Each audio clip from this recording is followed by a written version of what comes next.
Hey there, superstars. We've got a very special interview with Diane Smyers of Casa. You may have heard of them, you may have not, but we're going to share with you how they help foster kids and one of the only types of people that do not get paid to help foster kids. So we're going to show you how this works and excited for this interview. So let's get started.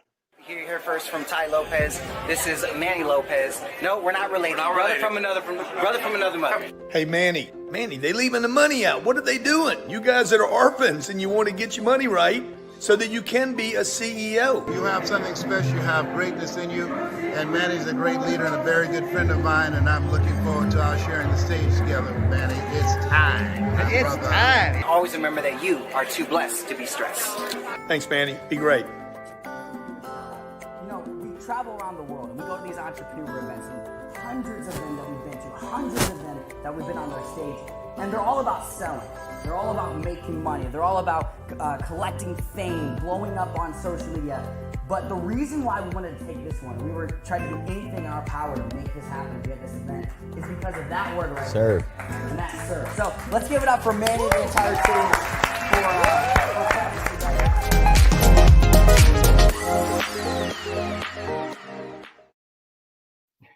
All righty, we are back, and I've got some questions for Diane. You guys may have some questions too. Put them in the comments, and we'll get to them if we can during the show. If not, I'll send some to her right after. Maybe we'll get some of those answered for you. But Diane, let's start off by giving people an introduction to Casa. What is it? What do you guys do? What are you guys all about? So CASA stands for Court Appointed Special Advocates. And what we do is we advocate and we mentor kids that are just having a little bit tougher of a time in the foster care system. And so we come alongside of them, we love on them, we support them, we encourage them, we get them the services that they need. And we ask for volunteers to come and be a part. We train you. And then you are sworn in as officers of the court. And then, like I said, you just come alongside and love and support on these kids and get them to bigger and better places. Oh, that's awesome. So you guys are kind of like the actual mentors that these kids need to get them kind of not just surviving, but thriving in their lives. Give me an idea of some of the stuff that you guys do. I mean, you're there at the courts with them, obviously giving them great support there. But what happens after? I mean, they leave court. I mean, what happens? So, well, first of all, by the time that they come to us, they've been in foster care at least 18 months, sometimes 2 years. And these are kids that typically parental rights have been terminated. So they will never go home with their family, with their parents. So we do a few things. So not only when they go to court twice a year, we have our volunteers that are there to support our kids, because it's a very scary time. If anybody's ever been to a courtroom, it's scary for adults. So we can just imagine what it is for the kids. So, but then we also support them by making sure whatever the judges have ordered gets followed through with, whether that's seeing doctors, interacting on their education, getting them on IEPs, any type of tutoring, whatever it may be. We also look at their placements. We make sure that they are thriving, that there's not something that's wonky going on, that is keeping them from being productive and moving forward. And then we also introduce them to people, places, and things in the community. Now, obviously, pre-COVID, we could do that a lot more effectively. We would take them out. A lot of our kids have never been out to eat at a restaurant, fast food or otherwise. We had kids that have never used utensils because of whatever abuse or neglect they faced in their homes. We work with kids that have been trafficked or at risk of being trafficked, being groomed. We work with kids that are pregnant and parenting, or part of the they may be in juvenile hall, not because they're bad kids, they're just acting out on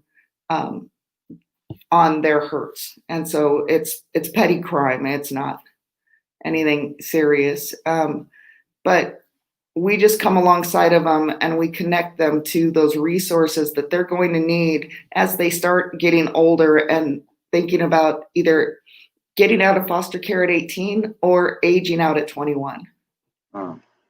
So with the stuff that you're helping them in the traumas that they're having, I mean, some of the stuff that you'd mentioned, the trafficking. I mean, I don't know if most people don't know this, 60% of the kids that, or the sex trafficking victims come from foster care. Absolutely. And looking at what a lot of these kids have to go through, I mean, just having somebody there to believe in them. I mean, just like you were saying, some of these kids aren't even allowed to use utensils. They're not treated like a human, right? I still remember when I was adopted for the final time and going to McDonald's for the very first time. I was like, what is this? And then food with a toy? What the heck is, it was like mind boggling. And I was like, wow, right? Absolutely. And just imagine what these kids have to go through. I mean, think about the things that we just take as a privilege and just something that we just normally have on a day-to-day basis. These kids have never experienced, right? So you're giving them that first thing. That's amazing. Exactly. How do you think a lot of these kids are dealing with this COVID situation? I mean, do they have access to their Casa mentors? I mean, what's the kind of situation there? Yeah, so yes, absolutely, they have access to their Casa mentors. So their Casa volunteers are connecting in ways like we are now via Zoom, social media. We're connecting via they're going old school and writing cards or notes to their kids to encourage them, sending care packages. But by all means, Casas are available to that youth anytime that they need them. And we are making sure that our Casa volunteers are connecting at least once, if not more, a week with the kids. And we want them seeing them, whether it's on a screen or, I mean, that's the only way we can right now. But, some group homes or resource families have allowed our volunteers to see them from the front yard or something like that. So they're getting very creative. They're still engaging. One of the great stories that I've heard is one of our volunteers, her and her youth love movies. So once a week they do a Zoom movie night. Oh, that's cool. Another volunteer came up with a great idea to engage the youth who has a love of travel. Now that youth has never traveled outside of Southern California, but that youth has a vision of going to Paris. So they did a virtual tour via Skype of Paris. Oh, wow. And so, or doing virtual tours of museums or whatever it may be. Our volunteers are stepping up in big ways to support our kids. Our kids are really having secondary trauma as a result of COVID and the restrictions. Not only before COVID, they weren't allowed to, go back to live with their family in their comfortable place that they've known and grown up with and that they've been torn apart from. But now they're being told they can't go out. They can't, they can't do anything outside of the home or outside of the people that they live with. And that's incredibly difficult, especially on our kids. Yes. And we've even had some kids that have felt like COVID was their fault. And now that doesn't make sense to you and I, but when you're dealing with trauma and you're dealing with being pulled apart from everything that being taken away from your family, your friends, your schools, and now being placed in a group home or a resource family's home. And again, you have another loss because now you can't go to school. You have to do it. You have to do it at home with the people that you live with. And there's so many restrictions. It's like a lot of our kids are having that secondary trauma. So what made you get into doing this? I mean, what made you join Casa and just start on this mission to help kids in foster care? So I actually was in foster care in Colorado myself. I was going down a bad path wasn't a horrible kid. I wasn't the angel either, even though I try to convince people I am. But when I went into foster care, I was a little older than most. And one of the first group homes that I was in, we had I had a foster brother that one day before our graduation from high school, he found out he wasn't going to graduate, and the school wouldn't let him walk. And so his buddies took him out, got him drunk and high, and he brought where he proceeded to shoot himself in front of us.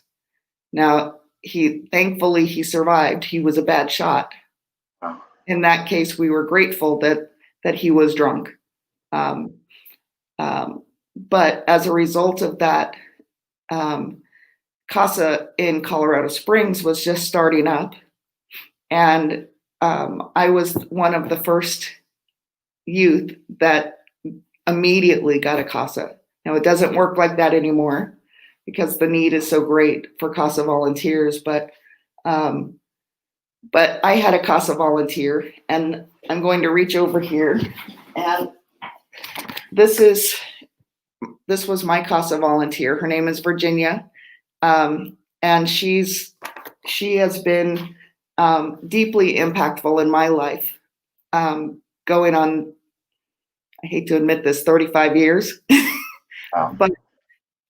But when Casas come into a child's life, oftentimes those are lifelong relationships. So I always told myself that if I ever had an opportunity to come and work for a Casa program, that I would quit wherever I was at. And at the time I was working for Google, making a six-figure income. I quit immedately and came on board with Casa because I believe in what we do day in and day out, from from our outreach team to our amazing advocate supervisors and the management support. I believe in everything that we do. The judges have incredible compassion for the kids. They try to not make their courtrooms look like a courtroom. They try to fun it up. And so I just have a passion for the changes that Casas make day in and day out in our kids' lives, and that we really do change a child's story when we get involved. I mean, I think that's the biggest thing these kids are missing, is somebody there to say, look, it's going to be okay. You're going to get through this. I'm here to help. And a lot of the reason why I created what I created, right, the Manifestation School of Business and the From Orphan to CEO program, was to be able to be that solution. Show them that not only can you have somebody that believes in you, but somebody that's already been where you're trying to go as well, that you can learn from. Exactly. And it's a powerful way to get these kids to realize the biggest thing that they're missing, that mentorship, right? Entrepreneurship, right? Faith, having the ability to see that there is a purpose behind the chaos, right? You weren't just here to just live, pay bills, and die, and suffer, right? And so looking at what we can do together and bring in this awareness, I mean, this is what it's about. And, how do people get involved? Like, do they need to go quit their jobs and join Casa? I mean, is there a way to volunteer on a side mission type stuff? I mean, where can people get involved? Because I think this is something that anybody watching right now, you can do something. What can people do? So there's a variety of ways. One, you could be a Casa volunteer. It does not take a lot of time. We ask for about 12 to 15 hours per month. And that obviously is not face-to-face time. A lot of that time you are communicating via email or video phone calls with the youth social worker, their attorneys, if they're seeing doctors, which over 80% of our kids are on some type of psychotropic medication, because shockingly they're depressed and anxious. So the instant go-to is to put them on drugs. And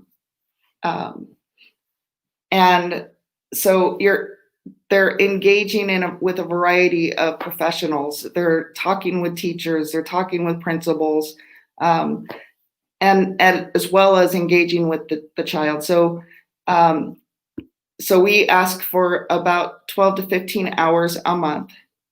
We train you. We put you through training. Currently, it's 3 Zoom trainings, and then we have Casa University that you do online to continue the training. Follow, if you can't volunteer, we ask, for you to consider a financial donation to Casa, and even $1 matters, and it changes lives. So no donation is too small or too big.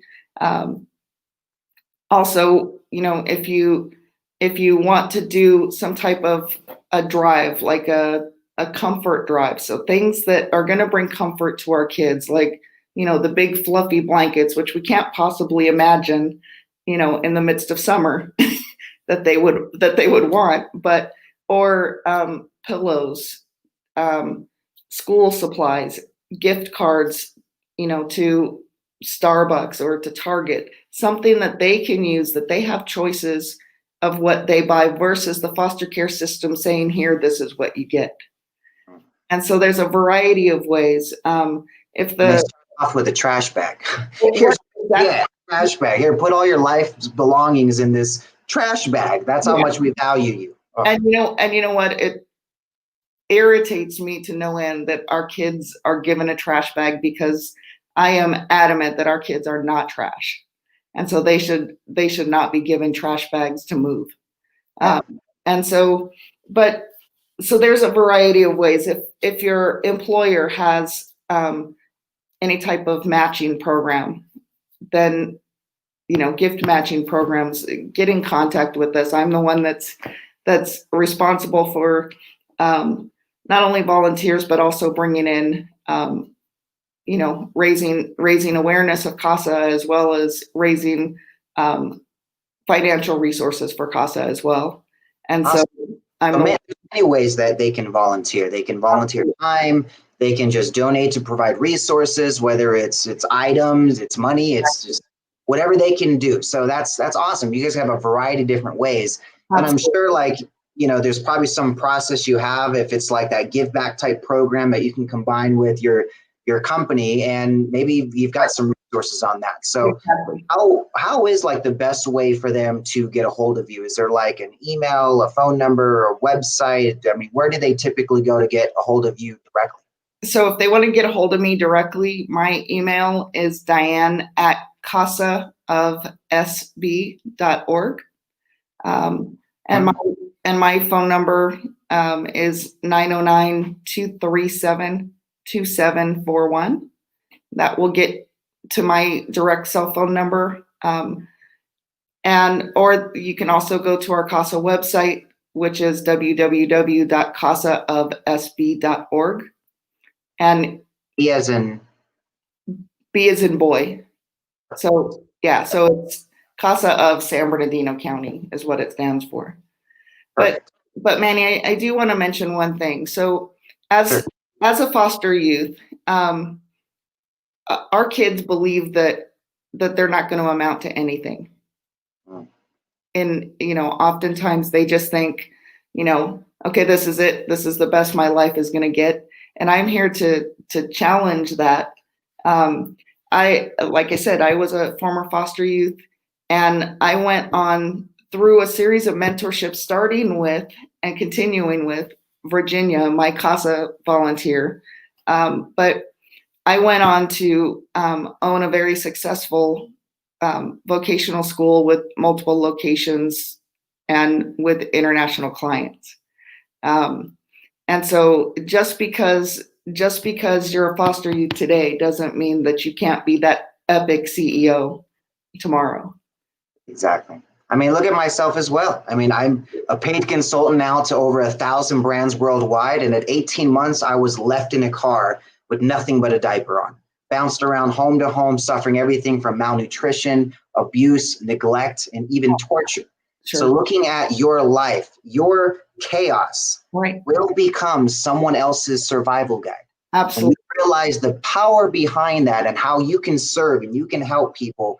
This is the answer to what these kids need. Absolutely. Now, with what you're doing, what would you say has been the biggest difference maker from what is like the before and after to when you bring in this mentorship to these kids that kind of just feel lost? Where do you see that big difference? So we see, we've seen kids that that have been nonverbal, that have started communicating again.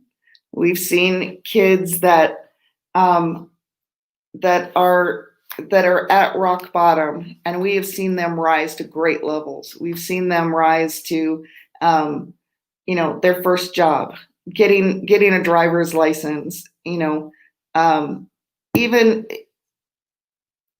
as small as this sounds, passing that next math test or that next history test. So, that confidence compounds. They get that one little win that gives them the motivation and confidence to go for that next step and take that first step in a lot of the areas where they're just like, I'm not good enough. Right. And I felt the same way. I thought my ultimate thing was going to be a manager at McDonald's. Like, oh my gosh, if that was going to happen for me, it would be like a dream come true. Sure. And then I found a woman who just got me to understand life is bigger. Exactly. Then I found a mentor who said, Manny, look at this guy like Les Brown, right? He was a foster kid, just like you. He was adopted, right? Now he's $60 million he's made in his career. He's had 80,000 people in a stadium just to hear him speak, to share his story. And now he's my friend, right? I mean, you just don't know how powerful you showing up can be to what you want to do in life. And once I saw Les Brown, I saw it's possible. Absolutely. Someone like me can do it. Exactly. And that literally threw fear right out the window. So you just never know. One little experience can change your life. Absolutely. And sometimes we have to, I remember one of my mentors saying, you act fearless every day until you believe it. And act fearless every day until you believe it. I love that. Yeah. So where do you think the biggest need is right now for foster care? I mean, you're in the thick of it. You're on the front lines. You're having the conversations with these kids. What are they needing the most? They need support and they need connection. Those are the two big things. So again, they're stuck in their home. They may have small outings to McDonald's or something like that, but for the most part, they're in their homes, and they just need that outside connection. They need to know that there are people that care about them that are not being paid, and Casas are the one people in their life that are not paid to care about them. And as soon as they know that, then that confidence, hey, you know what? Maybe I am enough. That starts to build. And so just volunteering and getting connected to these kids. Right now we have about 250 kids that are on our wait list. My goal and my dream is will be to one day grow it to where we have a list of volunteers that are waiting for our kids, not our kids waiting for volunteers. And Casa is a national program, so it's a national program or national problem, unfortunately, that we have. Yeah, I mean, you have 250 on your waiting list, but imagine the county next to you, right? And the other ones around you. I mean, how many would you say right now in total? I mean, do you have a number on that nationally of how many kids are on the waiting list? I don't have a national number. I would guess for one county. Wow. I would guess that we probably have 100,000 kids nationally, but that is purely a guess. I could only imagine. I mean, thinking of it, just what these kids ago, there was over 400,000 kids that are sitting in the foster care system right now. 26,000 of them are going to age out. They'll turn 18. Now they're on their own. Now we've got a couple more resources to extend it in a sense, but 21, they're still on their own, right? I mean, we're not getting any better. These kids aren't getting the resources that we know they need, right? I mean, you watching right now that are going to get introduced to this video, you're more than likely a speaker, a coach, an entrepreneur, a consultant, an investor, somebody in real estate, somebody that has already had experience in creating something, building your own dream. So look at what you're doing right now and see, where can I provide value? Where can I serve? Maybe I can be a volunteer. Maybe I can introduce volunteers. Maybe I have a network of people I can just say, let's go and help these kids. We need to check off those 250 kids, and I think we can do it. So I'm going to help you do that, Diane. I'm going to personally make this a mission of mine, and let's do it. I mean, it's a simple fact of you plugging into these opportunities. So I want to see you plug into where we can get you in front of my community. We can get you in front of my members, my contributors. Trust me, we have enough reach, millions of people we can reach if we can just get the right people to share this message. So I'm going to do what I can to make this a reality. What would you say is the biggest need outside of more volunteers? What's that next thing? The next thing I would say would be just the financial resources in order to have additional support to offer to our kids. And you know, we're not the only nonprofit that was hit hard by COVID, but what we do is so important. We are considered an essential worker, and just having the financial resources, we lost well over $100,000 this year by not being able to do our annual fundraisers, and so we're just asking, you know, for any assistance in that, you know, or if you have access to do bigger and better things, we certainly want to partner with you. We have community business partner programs and sponsorships, you know, that where we can promote your business as well as you can help our kids. You can become a reoccurring donor, but you know, the sky's the limit at this point. Whatever your ideas are, call me. Let's talk it through, and let's see if we can't just make it a reality. Love it. Let's do it, guys. I mean, this is a thing that we as entrepreneurs, we as a community are going to be able to solve these problems, right? I didn't wait for somebody to come and try to fix the problem that I'm trying to fix. The 2 out of 3 that are ending up dead, homeless, or in jail within a year of aging out of the foster care system.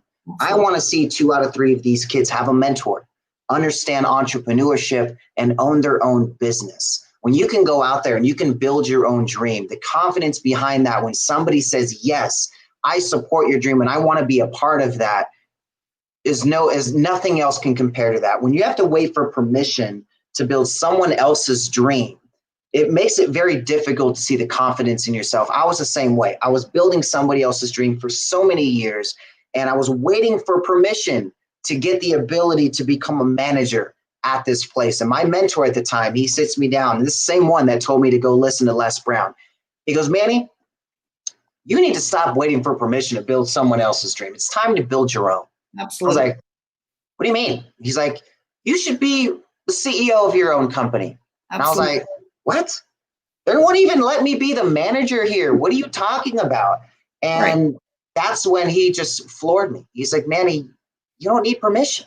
Right. It's a decision. And I was like, what are you talking about? I was just like so confused. It's like, Manny, no, you have an idea. You want to help people. Look at it as a simple fact of plugging in something that you want to do. Serve first. Find people who are already influential to the market you want to reach. Absolutely. Get them to talk about your business for you. I mean, if you look at my little wall of fame here, we've got everybody from Ty Lopez to Les Brown to Tony Robbins to Grant Cardone. I mean, the list goes on from the people that have said, yes, I want to share more insights into how we can help inspire the next generation of entrepreneurs. Mm-hmm. And I found a way to document it. I found a way to put it on demand.